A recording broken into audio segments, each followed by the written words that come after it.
दुनिया का सबसे ताकतवर देश अमेरिका में राष्ट्रपति बनने के लिए डोनाल्ड ट्रंप और कमला हैरिस में कड़ा मुकाबला था, जिसमें डोनाल्ड ट्रंप ने जीत हासिल कर ली है।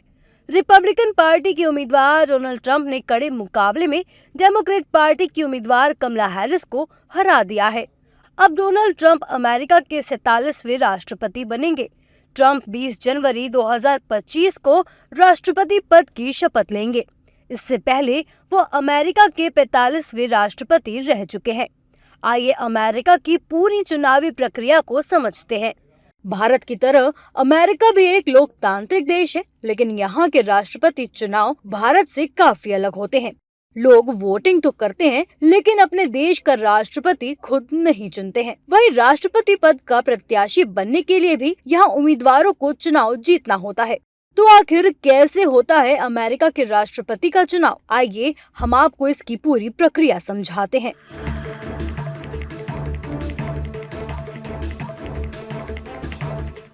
अमेरिका के राष्ट्रपति पद के लिए चुनाव हर 4 साल में होता है। नवंबर के पहले मंगलवार को चुनाव होता है, यानी इस बार अमेरिका में राष्ट्रपति चुनाव 5 नवंबर 2024 को होगा। चुनाव की प्रक्रिया 1 साल पहले ही शुरू हो जाती है। अमेरिका में 2 मुख्य राजनीतिक दल डेमोक्रेट्स और रिपब्लिकन हैं, जिसके उम्मीदवार ही चुनाव अभियान की शुरुआत करते हैं।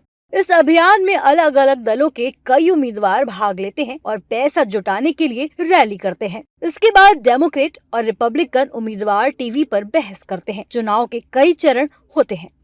चुनाव का पहला चरण प्राइमरी और कॉकस। चुनावी साल में जनवरी से जून के बीच ये प्रक्रिया होती है। पहले चरण में राजनीतिक दलों के राष्ट्रपति पद के उम्मीदवार का चुनाव किया जाता है। इस प्रक्रिया के 2 मुख्य भाग हैं, प्राइमरी और कॉकस। प्रत्येक व्यक्तिगत राज्य को प्राइमरी या कॉकस की अनुमति होती है। कुछ राज्य दोनों भी करते हैं। इस राज्य में पार्टियों के स्थानीय सदस्य चर्चा के बाद वोटिंग करते हैं और अपने प्रतिनिधि चुनते हैं। ये प्रतिनिधि पार्टी के राष्ट्रीय सम्मेलन में किसी विशेष उम्मीदवार के लिए वोट करते हैं। दूसरा चरण नेशनल कन्वेंशन।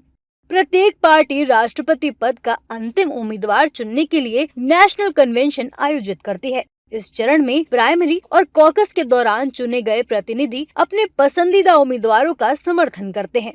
सम्मेलनों के अंत में प्रत्येक पार्टी से राष्ट्रपति पद के उम्मीदवार का ऐलान होता है।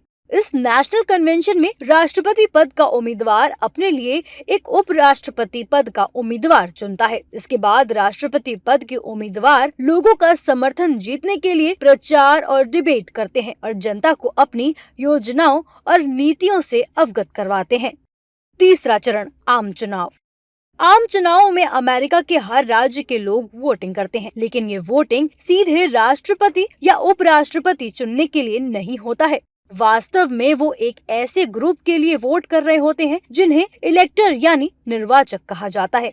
राष्ट्रपति पद के लिए चुनाव लड़ रहे दोनों उम्मीदवार के पास इलेक्टर का अपना ग्रुप होता है, जिसे स्लेट के रूप में माना जाता है। जब लोग राष्ट्रपति पद के उम्मीदवार के लिए वोट करते हैं, तो वो वास्तव में अपने उम्मीदवार के पसंदीदा इलेक्टर को चुन रहे होते हैं। प्रत्येक राज्य को जनसंख्या के आकार के आधार पर निर्वाचकों की संख्या दी जाती है। प्रत्येक राज्य की नीति के अनुसार कुल 538 निर्वाचक यानी इलेक्टर चुने जाते हैं। चौथा चरण निर्वाचक मंडल या इलेक्टोरल कॉलेज।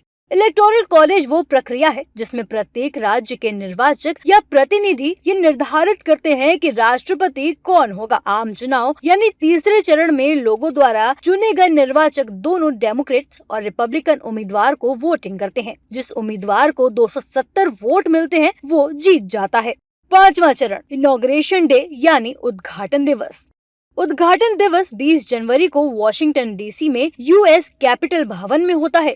सबसे पहले उपराष्ट्रपति शपथ लेते हैं, उसके बाद राष्ट्रपति शपथ लेते हैं। पद की शपथ लेने के बाद दोनों आधिकारिक तौर पर अमेरिका के राष्ट्रपति और उपराष्ट्रपति बन जाते हैं।